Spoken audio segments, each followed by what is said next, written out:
Good day, Liberators, and welcome back to Survival in the Killing Fields. Before I continue, please consider heading over to Patreon and signing up. Your help is greatly appreciated.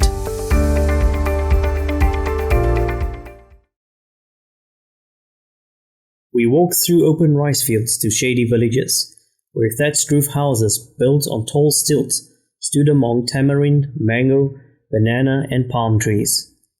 These villagers were ethnic Khmer, friendly, dark-skinned people who had mastered the art of living off the land without working very hard.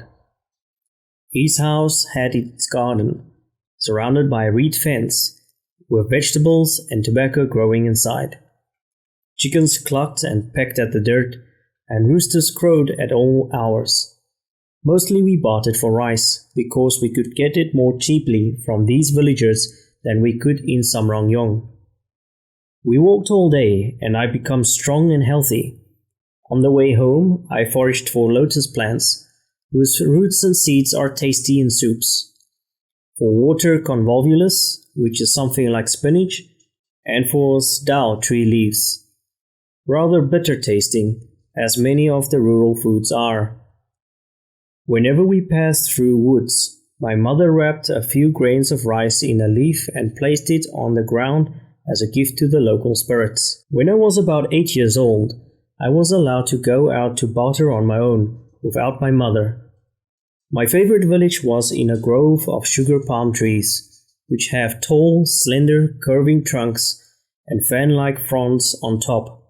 Every morning the men scampered up the sugar palms to gather nectar from the flowers.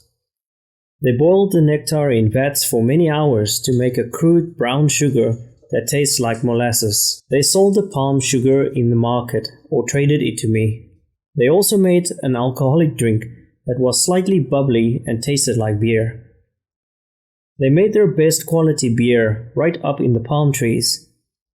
One morning when I walked into their village, the men waved at me from the treetops. "Hey boy! Hey! Norhang! Come up here! We've got something for you!" I climbed up the bamboo ladder. At the top, on a platform connecting several nearby trees, the men were sitting with loose, happy grins and glazed eyes. They were drinking fresh palm beer. Side note: in Cambodia, as in most Asian countries, the family name goes first, followed by the individual name. So I am Nor Heng in Asia, but Heng Nor in the West. I tried some. It was delicious. I drank more. The hours passed. We were laughing and joking up there in the tree until I realized that I had to get down and didn't have any control over my arms or legs. The ground looked far away and small, like the earth under an airplane.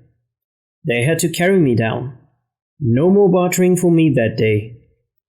I was too busy weaving around on the footpaths and falling over.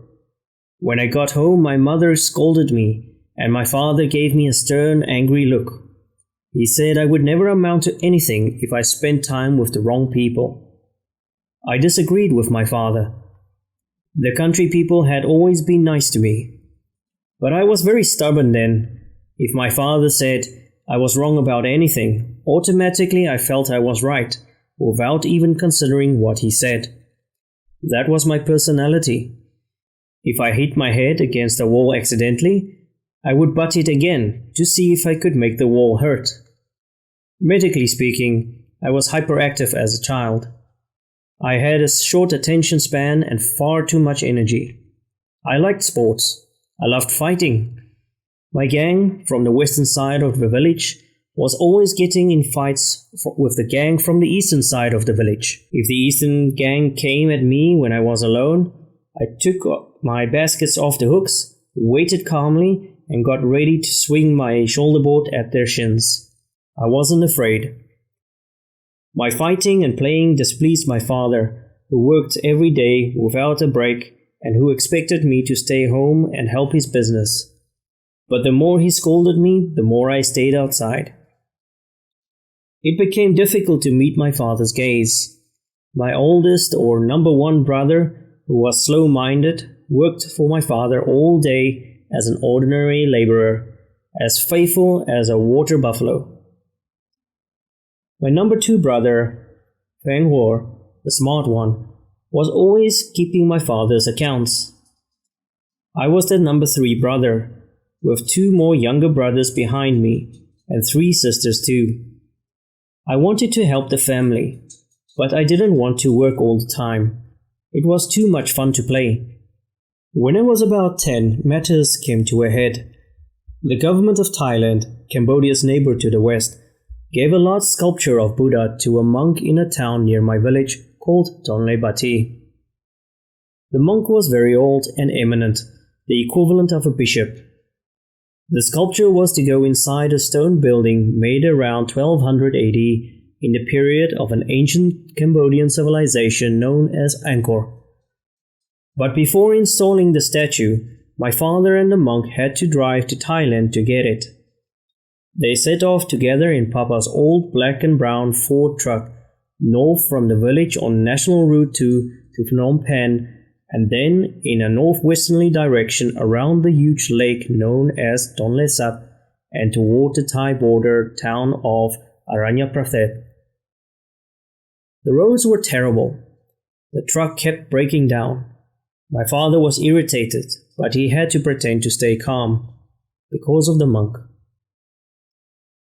When they finally got the statue, it turned out to be unusually large and handsome. Once they re-entered Cambodia with it in the back of the truck, they had to stop in every small town along the way to give a parade. The townspeople gave money to make merits for themselves, to improve their chances of being reborn into a better life. The money paid for the truck repairs and for the gasoline.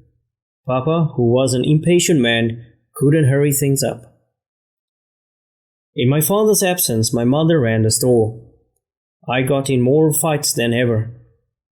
The morning before Papa returned, a box with a dozen packs of imported playing cards was missing from the locked cupboard above my parents' bed. The cards would have made a nice profit for the family if they had been sold. My mother came to me and asked whether I had taken them.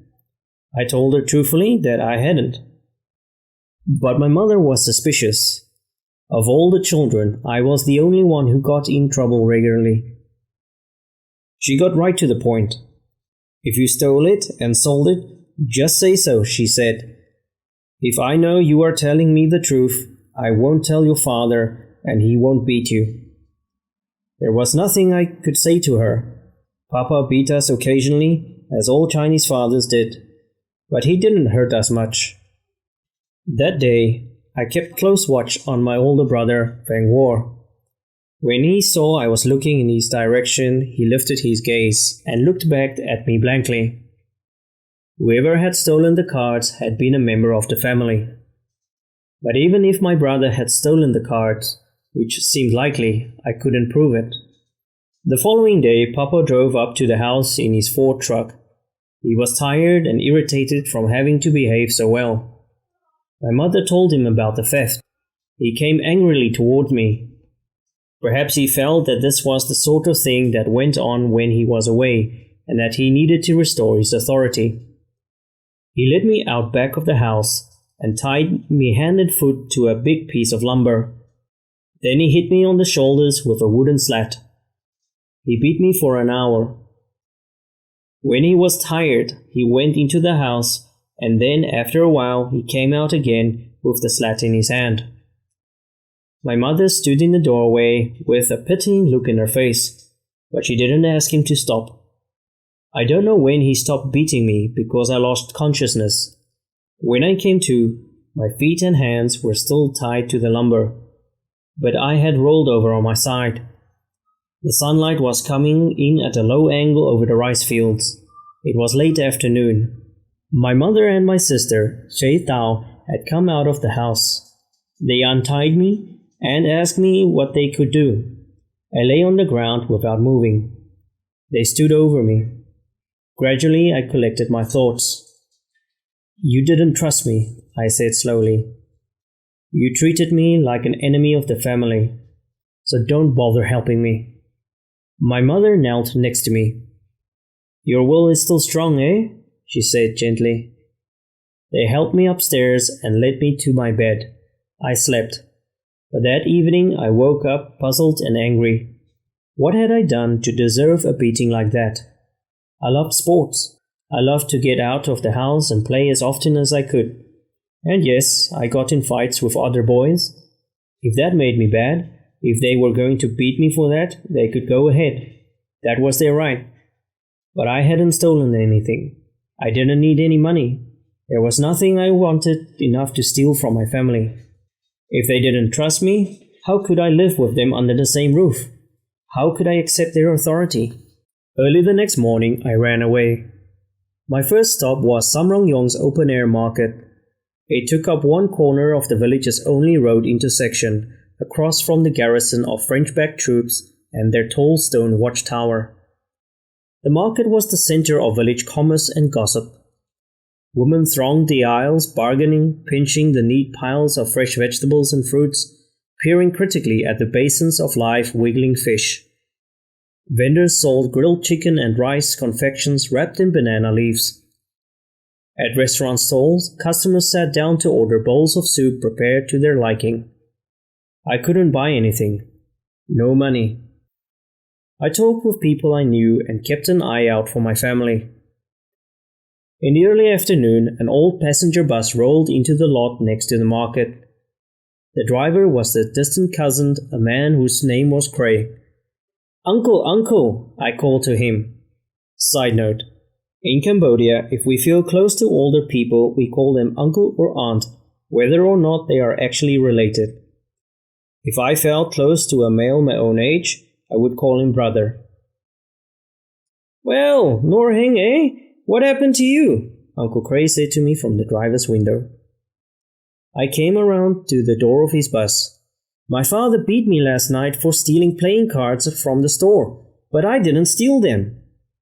"Well, come along then. I'll give you a shirt to put over all those bruises." I got in and off the bus went with a roar of its diesel engine as Cray shifted through the gears. Cray and his wife lived south of my village in central Takeo province. He was the sole owner and operator of the rickety passenger bus. Every day he made a trip from his village to Phnom Penh and back again along National Route 2, stopping in the marketplace of every village and town along the way. At his house, Cray gave me a shirt and a straw hat. The next morning I began working for him, collecting fares. It was unbelievably noisy inside the bus.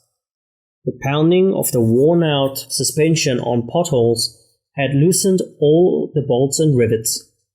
Passengers squeezed in next to one another on the hard wooden benches until they were almost on each other's laps.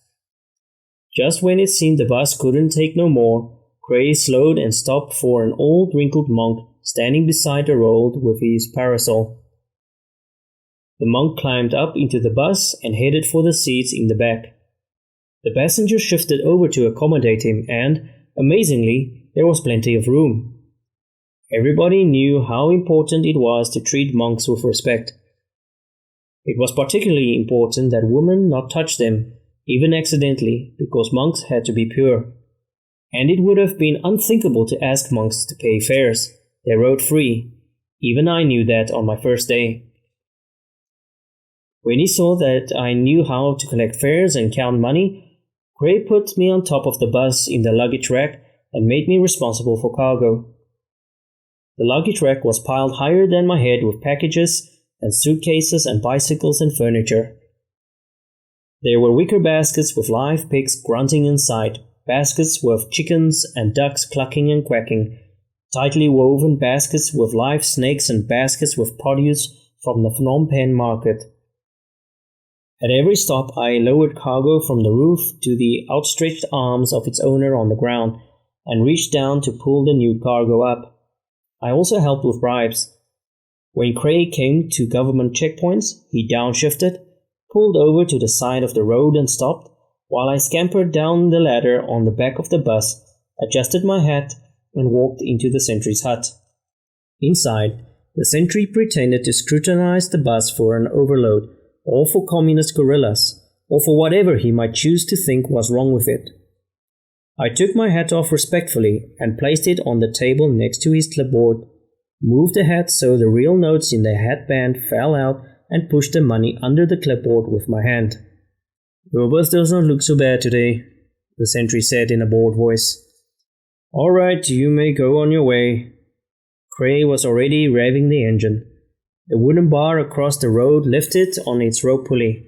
I ran for the bus and hopped on the ladder on the back as Cray drove on.